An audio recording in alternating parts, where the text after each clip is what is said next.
Hello hello, কে? Hello, আমি প্রকাশ থেকে বিকাশ বলছি। না না না না, আমি বিকাশ থেকে প্রকাশ বলছি। হ্যাঁ বলেন।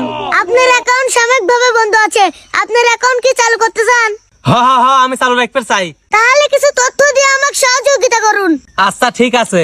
আপনার এই সিমটা কার নামে বিকাশ করা? আমার নামে টাটা ভাই আমার নামে। আপনি সঠিক তথ্য দিয়েছেন, মিলে গেছে। একটা কথা মনে রাখবেন, আপনার বিকাশ অ্যাকাউন্টের পিন কখনো কারোকে দিবেন না। অফিস থেকে ফোন দিয়েও যদি কেউ চায় তাকেও দিবেন না। এই যে আমি ফোন দিয়ে কথা করছি, আপনার কি বিকাশের পিন জানতে চাইছি?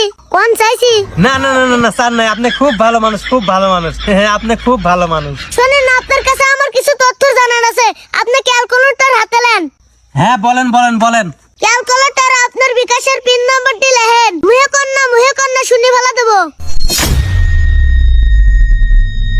এখন এই সংখ্যাকে বিকাশের হটলাইন 16,247 দিয়ে গুণ দেন।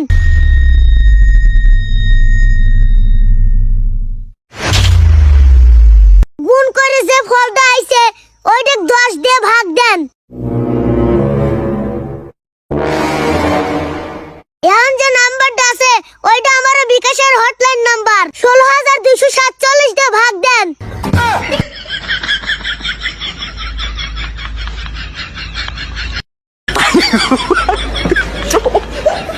এখন আপনার ক্যালকুলেটরে যে সংখ্যাটি আছে সেই সংখ্যাটি এখন আমাকে বলুন, তাহলে আপনার বিকাশ অ্যাকাউন্টটি চালু হয়ে যাবে। একটা কথা বলে রাখি, বিকাশ অ্যাকাউন্টের পিন কিন্তু কারুক বলবেন না।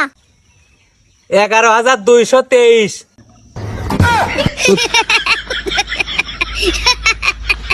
কিরে মেসেজ আইলো কিসের?